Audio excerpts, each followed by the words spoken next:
Hello Iris. Hello Salomé. We used to say that we were brother and sister.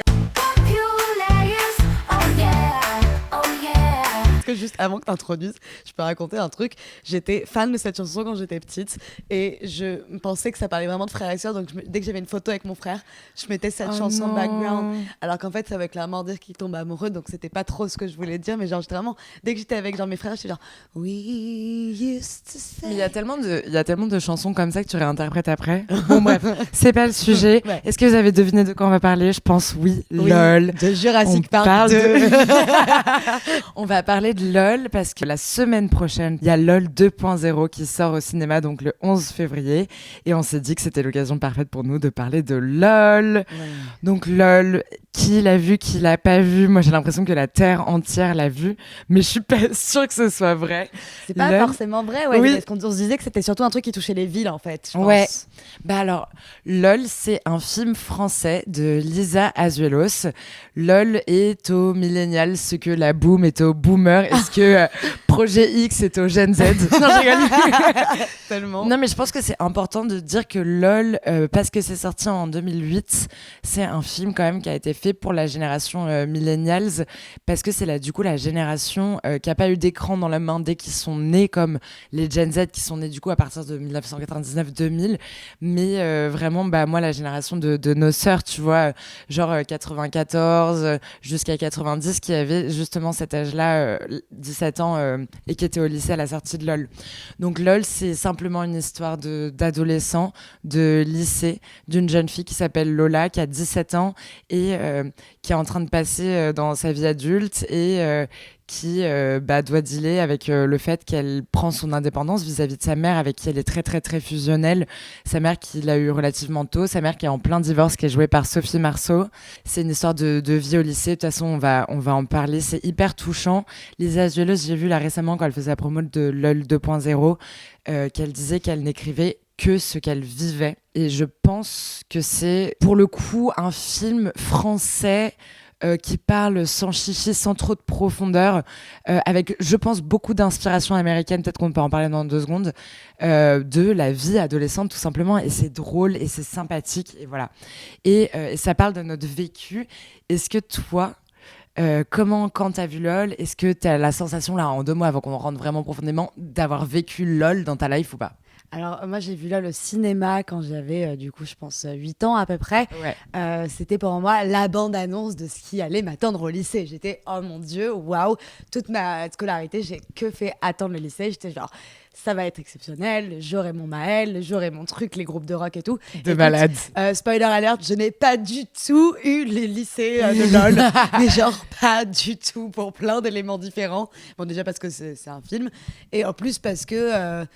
je sais pas, j'ai pas eu ces histoires-là, j'en ai eu d'autres que j'aime beaucoup, mais par contre, tous les sentiments qu'elle a traversés, là on va en parler, je les ai connus. Ouais. Et grave. C'est pour ça que ce film est trop aidant et que là, le revoir 10 ans après du coup notre lycée, là presque 10 ans, ouais. Mais ça m'a terriblement émue. On se disait quand on travaillait qu'on pleurait à chaudes larmes, mais en fait pour des raisons moi, auxquelles je m'attendais pas, quoi. Pareil, je l'ai vu, ce film, avec ma sœur. Ma sœur qui était vraiment dans son époque où alors ça allait pas tarder à arriver, tu vois, genre Bébé Brune, les Strokes, en mode genre Julien de Casablanca, il est trop beau. Donc genre tu vois, donc moi je regardais déjà ma sœur comme un exemple de ouf, et en plus d'aller avec elle, qu'elle m'emmène au cinéma à Dijon alors qu'on était en vacances chez nos grands-parents, j'étais en mode ok, c'est trop stylé. Et à la fin de LOL, j'étais vraiment en mode genre, tu sais, Jenna dans 30 ans sinon rien, où j'avais envie de m'enfermer dans un placard et de dire genre 17 ans, sexy et amoureuse de Maël, 17 ans, sexy. Et d'ailleurs, bon, on va pas débrief sur ça, mais moi j'étais un peu amoureuse d'Arthur, ce qui est hyper toxique.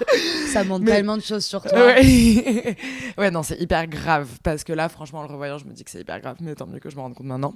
Mais oui, la vie au lycée, alors déjà, je trouve que il y a un truc là où j'ai été grave déçue, c'est que les garçons faisaient beaucoup plus bébé, non, au lycée? Moi, oui, ils faisaient bébé, mais en fait, moi, les acteurs, je pense qu'ils ont 25 ans en vrai. Non, ils étaient super jeunes. Ah bon, Félix Moiti, il a pas au moins 22 Non, quand il a été casté, Maël, justement, j'ai vu une interview, il s'est fait caster, il avait 17 ans.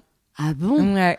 Bah, je sais pas. Oui, Enfin, bah je alors, crois, faut les mecs vérifier, mais j'ai étaient... l'impression qu'il a dit ça. Les mecs étaient vraiment beaucoup plus bébés de mon côté, mais je les voyais comme les mecs de LOL. Moi, je rappelle que les gens Oui, dont j'étais c'est vrai. amoureuse au lycée, je les voyais comme les mecs de LOL.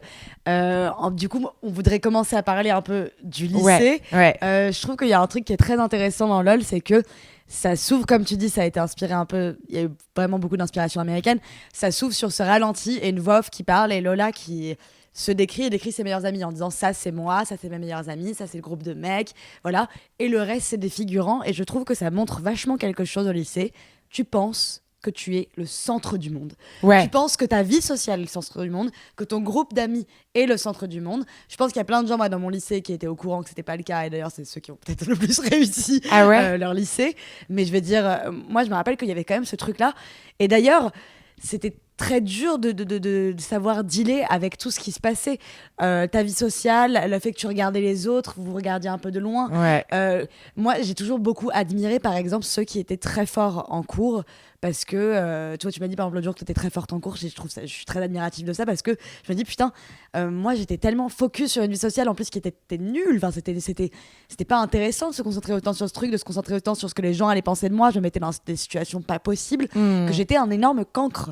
Et je me dis, putain, les gens qui réussissaient à se concentrer, à mettre pause et à réussir leur cours, je trouve ça très frais, tu vois. Non, moi je trouve ça beau qu'au lycée, tu vois la vie, c'est la réalité. T'es au lycée, en soi c'est tout le sujet du film.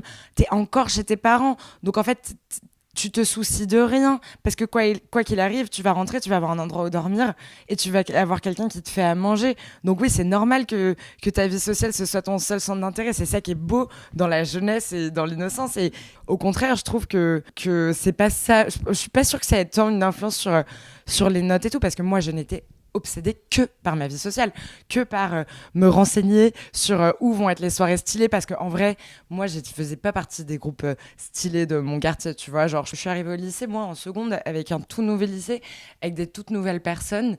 Et du coup, là, je me suis fait un petit groupe d'amis, mais genre transition collège-lycée. Je pense que j'étais pas une personne qui était mise de côté et qui était renfermée comme on peut imaginer qui est genre une première de la classe. J'avais grave mes potes. En plus, je passais mon temps littéralement, genre comme Lola, à genre fumer mes joints, à genre voilà. Mais ça n'a aucun rapport. En fait, meuf, mes bonnes notes, c'est un truc, c'est dégueulasse ce que je vais dire, mais je pense que vraiment c'était quelque chose d'inné. Ah ouais, On m'a jamais mis la pression sur ça, moi, mes parents m'ont jamais mis la pression sur ça. Ouais, mais moi c'était impossible parce qu'en plus Lola elle le dit très bien dans le film, c'était mais maman comment est-ce que tu veux que j'en ai quelque chose à faire de quelle est la capitale de ce pays-là quand en fait je pense à mon mec, quand je pense à mes potes, quand je pense au fait qu'il va me larguer, que enfin moi je me rappelle que j'étais dans ce même truc, j'étais en fait face à mon cahier le soir et j'avais mes premiers chagrins d'amour avec des mecs en plus. Ouais. En plus c'est très drôle parce que le lycée comme c'était premiers chagrins d'amour, il y a pas non plus les règles de politesse donc tu te fais vraiment mais genre bolos de ouf. Et donc vraiment j'étais là mais genre trop mal. Et en fait, même, je me rends compte que j'étais obsédée par tous les trucs du lycée, par la position que t'avais, un truc un peu débile, en fait. Et genre, ça rendait foncièrement très malheureux. Moi, j'étais très malheureuse, en fait, au lycée, je me rends compte. Bah, au lycée, il y a un truc qui est très dur, je trouve, de réputation. La réputation, ça existe au lycée. D'ailleurs, on voulait en parler, mais il y a plusieurs choses dans ce film. Il y a les filles versus les garçons. Donc déjà, tu vois la manière dont elles quatre, donc Lola et ses trois copines, elles se comportent vis-à-vis des garçons. Donc il y a un truc presque animal, presque sauvage. Eux, ils ont leur délire qui pouvait être nous, enfin en mode, à l'époque c'était, c'est des baby rockers, mais parce qu'on est à Paris, parce que machin. D'ailleurs, il y en avait dans mon lycée des comme ça. Mais t'as aussi ceux qui faisaient du foot, ceux qui faisaient machin. Et je trouve que depuis l'enfance où tu joues à fille attrape garçon, en primaire jusqu'au lycée, il y a quand même un truc où, en fait, quand les mecs, c'est tes potes, t'as un statut social, c'est que t'es presque une personne populaire. Moi, je me rappelle les filles qui étaient potes avec les mecs stylés, c'était vraiment genre en mode, bon, c'était les meufs quand même très stylées du lycée, tu vois. Clairement, moi, c'était pas forcément mon cas, mais c'était genre en mode, je les côtoyais, tu vois. Mais il y a un truc où, dès le début du film, elle s'observe, donc c'est après l'été, et se regarde de loin, et elle apprend que Arthur l'a trompée. À un moment, ils sont sur les bancs dans le 18e, là, en haut, et genre en mode, c'est les garçons observent de loin. Pareil, quand elles sont au McDo, qu'elles passent la commande, elles regardent les garçons de loin. Il y a toujours un truc où t'es en train de te commenter, et surtout quand tu te retrouves avec les garçons, Et ça, il y a un truc qui est méga sauvage et qui est méga cool dans le film, c'est qu'en vrai, t'es tout excité, t'es hyper jeune. En vrai, c'est le moment où même dans ton corps, t'es en train d'avoir le plus d'hormones et tout. Et en vrai, t'as que envie de littéralement baiser, genre. Et meuf, tu le vois quand ils sont à la fête. Enfin, je veux dire, quand elle organise son anniversaire chez elle, ils sont là tous un peu en train de se sauter dessus, il faut être sexy, et en fait, t'es en exagération de ça. C'est une énorme décadence, en fait. Et là, par exemple, on est en 2026 et j'ai vu qu'il y avait le challenge 2016 où tout le monde poste des photos de 2016. Donc moi, je suis allée voir mes photos de 2016 et t'es dans un truc, et je pense pas non plus que t'es aussi que envie de coucher avec des garçons. Je pense que t'as un truc où t'es dans une sursexualisation parce que t'es pas encore exactement femme, mais t'es plus une petite fille, et du coup tu veux te prouver que t'es une femme, et tu te sursexualises. Je me rappelle moi que si je mettais pas un haut ou un bas qui était moulant, mais j'étais pas intéressante, et il y avait un truc qu'il fallait un peu vendre de ah bah j'ai des seins, ou alors j'ai ça. Il y avait ce truc là où moi j'essayais de me sursexualiser alors que il y en avait pas forcément besoin, là où aujourd'hui où nous on est des femmes et on est déjà plus à l'aise avec ça, plus à l'aise déjà avec notre féminité en fait, pour notre cas à nous, bah c'est plus facile, j'ai pas peur de mettre cette chemise, de m'habiller en vêtements larges, des trucs comme ça, alors qu'on avait ce truc au lycée un peu, on devait se prouver que quelque chose. Après, je sais vraiment pas, parce que je pense qu'on parle assez rarement, bizarrement, de comment on se sentait dans nos vies lycée. Mais moi, en tout cas, là, ce que tu dis, ça résonne de ouf. Je pense qu'il y a un truc aussi de position, du féminin masculin, de rivalité entre filles. Dans le film, ça s'exprime via Dopperfit. Ouais. Tu vois, qui est quand même... elles sont... Putain, mais Dopperfit, j'étais en mode... Cette meuf, dans ma tête, littéralement, je vais le dire, j'étais en mode, cette meuf, c'est une grosse pute. Et là, je regarde le film et je suis en mode... Elle se fait bully. Mais wesh. Elle se fait bully. Dopperfit se fait bully. Ouais, elle se fait bully de malade. Alors, c'est horrible. est-ce que Dopperfit est de base la pick-me originelle? Ça, c'est une question qu'on peut se poser. Ça se trouve, oui. Bah oui, enfin en tout cas son attitude dans le, Oui. dans le film. Je pense qu'aujourd'hui, les nouvelles générations, elles appelleraient Dopperfit une bandeuse d'hommes, tu sais, une BDH. C'est tellement horrible. C'est horrible, non mais c'est horrible. Mais du coup, Dopperfit, vraiment, elle circule entre les garçons. En plus, elle est pas... elle casse le sister code quand Lola, elle croit que Maëlle a couché avec elle dans les toilettes et qu'elle lui dit pas que c'est faux. Et là, à ce moment-là, tu vois que Dopperfit, elle est pas du tout girls. Mais je ne sais pas si elle se rend compte que Lola a demandé ça, parce qu'en fait, elle est même pas au courant que Lola pense ça. Juste, elle est sortie. Ouais, elle se fait agresser par Lola. Oui, en fait, Dopperfit, elle se fait bully à tout va, en fait. À chaque fois qu'elle fait un truc, elle fait genre ça va, t'as bien kiffé, ça va. Et du coup, là, elle est sortie. Et moi, je trouve qu'elle a un comportement assez admirable, en fait, Dopperfit, parce qu'elle est genre oui, merci beaucoup, plutôt qu'être là en mode à aboyer comme Lola. Ouais, c'est vrai. Et en fait, aussi, je trouve que. Surtout, elle essaye pas de leur plaire, Dopperfit. Oui, elle s'en fout. Elle s'en fout. Et en fait, les filles, elles ont aussi le seum parce que Dopperfit est déjà à l'aise avec sa féminité. Elle est dans les vestiaires, elle a pas honte, elle a son ensemble. Et peut-être qu'elle en joue, peut-être que c'est sa manière à elle de deal avec ça. Peut-être qu'elle en joue, mais elle est à l'aise avec ça. Et c'est pour ça, en fait, qu'elle se fait bully. C'est parce qu'elle est à l'aise avec qui elle est. Ouais, c'est vrai. Mais ça c'est un truc un peu iconique d'ailleurs quand elles sont dans les vestiaires et que tu la vois genre trop fraîche avec son string et tout, et les autres elles ont genre leur culotte. Et je sais plus ce qu'elle dit à sa pote qu'elle a culotte, mais ta culotte, ces petits bateaux au Titanic. Ouais, voilà, c'est ça. Mais en tout cas, c'est marrant. Moi, j'ai pas le souvenir qu'il y avait une personne comme ça dans mon lycée, ou une personne en tout cas contre qui on était, nous les filles, ou qu'on regardait de loin. Mais par contre, nous, vu qu'on avait quand même les réseaux sociaux... Peut-être que c'était toi du coup. Ouais, vraiment. mais vu qu'on avait les réseaux sociaux, je me souviens qu'il y avait des groupes de filles qui était en train de se créer sur les réseaux sociaux, un peu de hit girl, parce que Dopperfit c'est une hit girl, et genre il y avait différents genre trucs qui se créaient, on observait de loin et on observait un peu leur vie de loin et on les considérait un peu comme des Dopperfit, alors qu'en fait on n'en savait rien, genre. Et j'ai vu récemment un truc de Mika qui disait qu'il avait écrit la chanson populaire, enfin qu'il avait repris la chanson populaire de Weeknd en disant en fait cette chanson elle devrait être chantée par le mec qui n'est pas populaire. Et je pense à tous ces gens qui se prenaient pour des populaires au lycée. Je pense j'en faisais partie. Au lycée je me prenais pour mais genre Katy Perry, les gars. Genre, ah non, mais je pensais que j'étais genre un truc hyper important. Genre, c'était genre ridicule. Je suis gênée. Genre. C'est vrai. Mais s'il y a des gens là du lycée qui par hasard m'entendent, mais genre, je suis très gênée. Désolée. Je suis vraiment. je suis très mal à l'aise. Genre, vraiment. Mais, et en fait, t'as un énorme question et tu te rends compte qu'en fait, non, mais ça fait du bien de se rendre compte que t'es un peu une merde en sortant du lycée. Et par rapport à ce que tu disais tout à l'heure, tu voudrais dire quoi à toi du lycée? Je voudrais lui dire. Je voudrais lui dire exactement comme dit la grand-mère de Lola au moment où elle pleure, c'est pas si grave, tu vas voir. Et j'ai vraiment envie de venir vers la moi du lycée et lui dire mais vraiment on s'en fout, je te jure que tu peux pas t'en rendre compte, mais on s'en fout de ton chagrin d'amour, c'est pas grave, ça va aller. Les notes, bah, c'est pas grave, au pire, tu vas faire un autre truc. Enfin, tu vois, c'est pas grave. Toi, t'aurais dit quoi? Moi, je pense, en vrai, c'est marrant, j'ai eu cette conversation hier. Je pense qu'au lycée, c'est le moment où tu es la version la plus libre de toi-même en tant qu'adulte, mais de manière très exacerbée. C'est-à-dire que moi, au lycée, je pense que je poussais mon trait excentrique, extravagant par l'effort, séduire, etc. Ce qui m'a causé en vrai beaucoup de tort au lycée. Moi, franchement, j'ai eu un lycée un peu difficile sur ça. Mais j'étais quand même iconique, j'avais quand même des bêtes de potes et tout. Et je trouve qu'après, t'as un passage à la vie adulte, justement ce petit passage-là dont on va parler juste après, où tout d'un coup, t'essayes de t'assagir et de devenir hyper sérieux.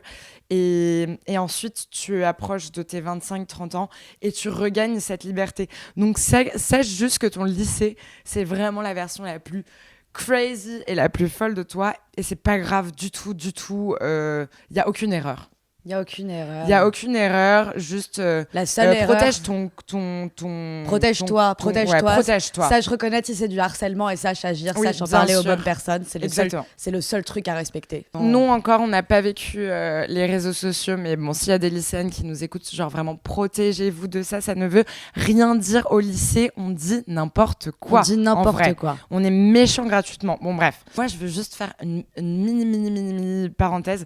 Genre quand même la relation avec les profs, genre c'est tellement drôle parce que ça prouve quand même que c'est là qu'ils sont encore vachement des enfants, c'est dans leur rapport aux adultes. Ils pensent trop qu'ils sont adultes, mais la manière dont ils s'adressent, que ce soit à leurs parents, à la fait qu'ils doivent encore mentir ou aux profs, genre ça fait que c'est vraiment des enfants. Et genre juste quand même ce film, moi il m'avait fait tellement marrer, genre quand j'étais petite j'étais en mode mais putain mais c'est tellement drôle la blague du Frosties genre du Coco Pops. Du Coco Pops. Oui, mais parce que tu sais, donc oui. en gros c'est Maël qui arrive, ils arrivent en retard et là déjà t'es en mode genre ils sont tellement complices Lola et Maël, genre c'est trop stylé et tout machin.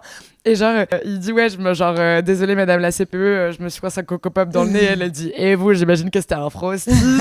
Et meuf, ça me tuait de rire et je trouve que ce film quand même à des punchlines mais iconiques. Tamagé au bâconnet, genre les trucs what else espresso, tu sais, au cours d'anglais, etc. Et genre en fait j'aime cette insolence qui en fait moi justement quand je les ai vus à 9 ans je les trouvais hyper rock et maintenant en fait je trouve ça tellement pur et toutes ces bêtises du lycée là elles sont tellement pures et en fait il y a un moment où d'ailleurs il y a en fait la mère elle sort avec un flic et là il dit et elle est très inquiète pour sa fille parce qu'elle a peur qu'elle fasse plein de conneries, bah on en parle maintenant et il lui dit mais en fait ça va, ta fille elle est en train de tester de fumer quelques joints avec ses potes, c'est pas etc. une droguée, elle fume c'est pas joints. des conneries de fou alors que quand t'es au lycée t'es en mode et heureusement que tu penses que c'est des conneries de fou à cette époque, bien sûr, parce que c'est ça qui te protège. Mais j'aime trop le décalage de quand tu le vois avant le lycée, après le lycée, ce film. Enfin, franchement, c'est surtout fou. par rapport à la relation mère-fille, j'aimerais bien qu'on en parle. De ouf. En fait, il y a un truc quand même, c'est quand t'as 17 ans, ta mère, et du coup sa mère à elle est quand même vachement dans un moment où elle voit sa fille qui est en train de grandir, qui a son corps de femme. Et d'ailleurs, la première scène où on les voit interagir, c'est Lola qui rentre dans le bain toute nue. Et en fait, elle s'embrouille avec sa mère parce que sa mère, elle lui fait une réflexion sur comment elle s'est épilé le maillot. Et elle dit non mais attends, mais tu vas pas faire des mauvaises choses avec des mauvais garçons, etc. Et sa mère en fait est très inquiète que sa fille perde sa virginité, commence à être avec des garçons, parce que sa mère en même temps en parallèle elle vit un divorce très douloureux je pense, et donc elle a cette position, elle veut protéger sa fille et en même temps elle veut parce que c'est une daronne, c'est normal qu'elle te dise des trucs comme ça. Mais tu vois. surtout, tu me disais un truc très intéressant par rapport à elle, le combat qu'elle a pu avoir, et est-ce qu'elle veut inculquer à sa fille Ah oui, c'est exactement ça. Il y a une phrase en gros, donc la mère elle est en divorce, elle parle au flic, et en gros elle a lu son journal intime. Donc la mère a lu le journal intime de Lola. Donc elle est au courant de toutes les conneries qu'elle fait alors qu'elle les supposait justes et d'ailleurs elle ne s'en doutait absolument pas. Et en fait elle dit aux flics, putain, moi je me suis battue toute ma vie pour être libre, pour pouvoir coucher avec qui je veux, etc.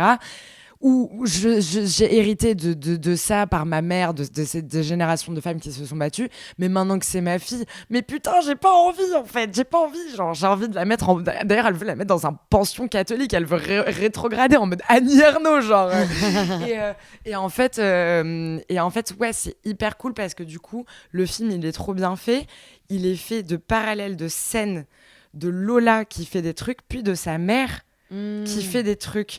Et donc, en fait, je pense que Lisa a vraiment voulu montrer ce truc déjà quand on était petite. Mais je sais pas si on l'a imprimé directement quand on était petite, mais un peu nos mères sont aussi des femmes qui traversent des choses, qui traversent des nouveautés, qui surtout après pour la première divorce, fois, qui vivent plein de choses pour la première fois, etc. Qui sont aussi en train d'apprendre, qui apprennent par le regard et par le livre, en l'occurrence par le journal de Lola, mais aussi génération quand même pré-MeToo où rien n'est acquis, où les conversations sont encore lourdes. Raconte-nous par exemple le dîner. On voit Pierre Ninet jeune dans ce film, c'est un des premiers rôles de Pierre Ninet au cinéma. D'ailleurs c'est marrant, il y a plein de gens avec leur première apparition, il y a Kev Adams qui est figurant dans le film quand il sort de l'école, tu le vois. Il y a plein de gens qui étaient là, c'est très marrant. Donc lui il est venu dîner avec ses parents dînent en bas et Pierre et Lola sont dans la chambre. Lola demande à Pierre, parce que Lola en gros a menti à son ex en disant qu'elle avait déjà couché, et du coup elle demande à Pierre s'il peut lui rendre un service et donc coucher avec elle pour qu'en effet elle ne soit plus vierge. Voilà. Et en bas, il y a du coup ce dîner avec un mec et 3 copines, dont la mère de Lola, qui lui commence à dire des trucs un peu complètement macho, en mode genre mais vous les meufs vous pouvez pas baiser comme ça, enfin vous pouvez pas coucher, vous voyez la vie sexuelle différemment. Et justement là il y a la mère de Lola, Sophie Marceau, qui dit mais non, enfin tu penses vraiment que nous on tombe amoureuse à chaque fois, tu penses vraiment, enfin, et elle essaye de parler de ces valeurs-là qui, elles, sont importantes pour elle. Et en fait, d'un coup, qu'elle ne veut pas que sa fille, elle veut que sa fille, en fait, soit hyper amoureuse, que la vie sexuelle, chaque acte soit hyper important. Ouais, c'est ça. En fait, c'est hyper drôle. C'est genre, le rôle de mère, c'est tout d'un coup, tu dois un peu jouer à la mère. Tu vois ce que je veux dire? C'est ça que ça m'a dit. C'est que c'est pas non plus quelque chose d'inné. Tu vois, tu sens, sa mère, elle est assez iconique parce que tu sens qu'elle a une envie d'autorité parce que c'est normal, parce que c'est sa responsabilité, parce que c'est sa fille, mais d'un autre côté, elle sait pas trop par quelle boule prendre ni par où commencer, et qu'elle est finalement plutôt cool parce que elle finit toujours par se réconcilier avec elle. Tu vois ce que je veux dire? Ça montre tellement en fait ce côté, je trouve, de Lola fait des conneries et c'est normal, et ce film il est bien parce que elle fait des conneries, voilà, petite, grande. Pas énorme, mais voilà, elle fait des conneries. Et elle met quand même des somnifères dans le verre de sa grand-mère. Oui, ça, c'est vraiment très chaud. Ouais, franchement, ça, c'est dingue. Françoise Favian, c'est très, très drôle. Et la mère est toujours super supportive, super... Enfin, c'est un anglicisme, elle est toujours tellement présente, elle est toujours tellement là, derrière Lola. La soutient, ouais. Et c'est hyper... Enfin, moi, ça m'a tellement touchée de voir ça. Je me suis rendu compte, putain, j'ai trop envie de vivre avec ma mère encore. D'être là, de pouvoir la prendre dans mes bras le soir et tout. Et je sais pas, je me demande d'ailleurs, même si pour une mère, ça peut pas être parfois plus compliqué l'adolescence que... à l'âge de 2 ans où l'enfant, en fait, tout le monde dit que Terrible 2, l'âge de 2 ans, c'est hyper dur et tout. Mais en fait, je me demande si l'adolescence, c'est pas encore plus dur parce que... Évidemment, c'est beaucoup plus dur. T'es capable d'interagir avec quelqu'un qui a de la répartie, qui peut te dire ce qu'il pense. Ouais. Et à la fois, qui pense que l'adolescent pense qu'il sait ce qui est le mieux pour lui, alors qu'il sait pas encore. Moi, je me rends compte que même au lycée, je pensais que mes parents comprenaient pas que moi, je savais ce qui était bien pour moi, que je savais ce qui était important ou pas. Mais là, tu sais aussi, en réalité, un peu. Tu sais un peu, mais je me dis, putain, heureusement, en fait, que la majorité aussi, elle est à 18 ans, parce qu'il y a des trucs, je suis bien contente qu'on m'ait empêché de les faire. Non, mais c'est vrai. Non, mais je pense que les parents, ils t'apprennent justement à quand même avoir la notion de la responsabilité, mais en fait, t'es quand même une nouvelle génération, t'es la version encore d'après. Ça veut pas dire qu'elle est mieux, mais pour toi, c'est mieux. Tu vois ce que je veux dire, genre. Ouais. Ça m'a tellement touché, moi, ce moment, ces moments mère-fille en fait. Et on se disait quand on a travaillé dessus qu'on a appelé nos mères après, en pleurant. Ouais. Et moi j'ai appelé ma mère et j'ai dit putain mais merci pour tout ce que t'as fait pendant mon lycée. Pour tous les trucs qu'on a pu traverser, et merci qu'on ait la même relation aujourd'hui, encore aussi proche et tout, alors que j'ai 26 ans et que je suis pas censée être aussi proche de toi, peut-être, je sais pas. Mais je trouvais que c'était une ode à la relation mère-fille. Et quand tu disais que Lisa Azuelos, elle prenait que les trucs qui lui étaient arrivés, et j'avais vu qu'en fait, Martin Scorsese disait que plus c'était sincère, plus c'était perso, plus c'était bien. Ouais, de Et malade. bah, tu le sens vachement. Ouais, mais est-ce que toi aussi, t'avais ce truc? Je pense ça, c'est un truc très propre à la relation mère-fille. Alors moi, c'est vraiment très étrange, hein, parce que, enfin, je pense Salomé et moi, on a quand même grandi dans ces milieux parisiens. Donc bon, j'avais pas non plus l'appart qu'a Sophie Marceau, et il y a quelques trucs qui sont différents, mais c'est quand même très très très proche de ma réalité. Après, moi, j'avais beaucoup plus d'écart d'âge avec ma mère. Et ça, je pense que du coup, c'est un truc que genre. Mais la fusion, le fait de s'engueuler très très fort, elle va très loin, hein, Lola. Hein. Franchement, elle traite sa mère de salope, je crois. Ouais. Franchement, moi, je suis jamais allée jusque-là. Genre, c'est fou. Genre, ça me paraît dingue, mais ça doit arriver quand même. Mais le fait, la réconciliation post-engueulade ultra forte avec la mère. Est-ce que c'est un truc avec toutes les mères? Parce que moi, c'est clairement ça et ça me rend des dingues. Je pense que c'est très souvent ça, surtout dans le schéma. Enfin, moi, il y a vraiment ça. Et moi, comme Lola, je me suis pris des claques que je considère en vrai bien méritées parce que j'avais dépassé les bornes. Pas beaucoup, mais grave, moi aussi très rare. Mais je m'en rappelle. Et c'est des moments comme le salope où t'es vraiment en mode genre, bon, certes, moi, je suis pas pour qu'on puisse toucher son enfant, mais je trouve que là, vraiment, il y avait des trucs où moi, je me reconnais trop dans cette relation. Et mais de malade. Et je trouve ça trop important. Et surtout, pour le coup, je trouve qu'il y a aussi un truc que toutes les deux, on a connu. On a connu nos mères redevenir célibataires et essayer de vivre en tant que femme, en tant que femme sensuelle, en tant que femme sexuelle, même si je déteste dire ça de ma mère. Mais je veux dire... et ça, c'est ça aussi qui est très touchant. C'est de voir, et comme tu dis, comme tu as dit tout à l'heure, bah, c'est la première fois qu'elle vit elle aussi... ne sois pas si dur avec elle, quoi. Oui, non mais grave. En vrai, franchement, je trouve que maintenant, la semaine dernière, on a fait l'épisode sur la maternité et en fait, ça s'enchaîne super bien parce que avec notre regard du coup et notre âge, c'est plus un film qui t'apprend moins sur la vie au lycée parce qu'on n'a plus besoin ni même de se soigner ça. On en est un peu loin aujourd'hui, mais sur la relation mère. Et le dernier truc que je voulais dire, c'est que je trouve que c'est trop beau. On voit d'ailleurs, j'ai l'impression que donc, Lisa Gelos fait LOL 2.0 avec sa vraie fille qui joue la petite sœur de Lola, Thaïs Alessandrin. Et en fait, elle avait dit pareil dans une interview de Disney+, les personnages viennent à moi et viennent me raconter une histoire. Et en plus, c'est un truc avec sa fille. Je pense que les enfants, ou côtoyer la jeunesse quand on ne peut pas avoir d'enfants ou qu'on n'a pas envie d'avoir d'enfants, c'est garder le regard ouvert sur le monde et sur une nouvelle réalité, tu vois. Ouais. Et ça, c'est incroyable. Et moi, j'avais pas envie d'avoir d'enfants, genre littéralement, genre pendant des années, j'avais pas envie. Et un jour, je suis allée à un mariage où la grand-mère a fait un discours à sa fille. C'était un mariage de personnes âgées, en disant, en gros... sans toi, j'aurais pas pu continuer de connaître le monde. Et c'est vraiment ça qui m'a donné ce film. Je vais le dire à ma mère, ça, tiens. Ouais. Je vais lui dire, je suis ton rapport au monde, ma vieille. Hein. Quand même. Non, mais et nos mères le sont aussi, évidemment. Bien tu sûr. Vois, genre, sans ma mère, je saurais pas comment ça s'est passé exactement le Blonde Ambition Tour de Madonna. Je suis à chaque fois en mode genre, mais raconte, mais t'étais habillée comment? Et les filles, il y avait pas de téléphone et tout. Non, mais bref. Mais en tout cas, merci maman, je t'aime. Je pense qu'on peut le dire. Merci, cet épisode est dédié, je pense, en grande partie à nos mamans. Je pense que Lisa Azuelos, quand même, c'est la même époque quand même que ça a été écrit que Sex and the City, et donc je pense que ces mamans-là sont quand même ont suivi cette série Desperate Housewives, ou si elles n'ont pas regardé, c'était dans les discours. Et il y a un truc qui est assez intéressant, c'est que Lola, de la même manière, elle fait la narration, son ordinateur, c'est un peu son journal, c'est un peu Lola, une jeune Carrie de Carrie's Diaries, tu vois. Et il y a ce truc aussi, oui, très ville, les mamans qui ont plein de personnalités différentes, elle qui a 4 copines. Enfin, j'aime. Je pense qu'il y a un lien, pas forcément direct avec Sex and the City, mais avec la manière d'écrire où elle a quand même dû tirer les fils de bonnes recettes américaines. Et tu me disais que les mères avaient des profils un peu différents et qu'on pouvait reconnaître par exemple dans la mère de, je sais pas si elle s'appelle Caroline, la mère de Charles, un peu une Charlotte. Ouais, grave. Mais je comprends le petit lien et je comprends cette petite narration. On était ravis. On vous embrasse. On espère vraiment qu'on va adorer le 2. Je pense qu'il n'y a pas de raison qu'on l'aime pas. On va voir comment ça a été adapté avec à l'ère du numérique, lol. Donc voilà.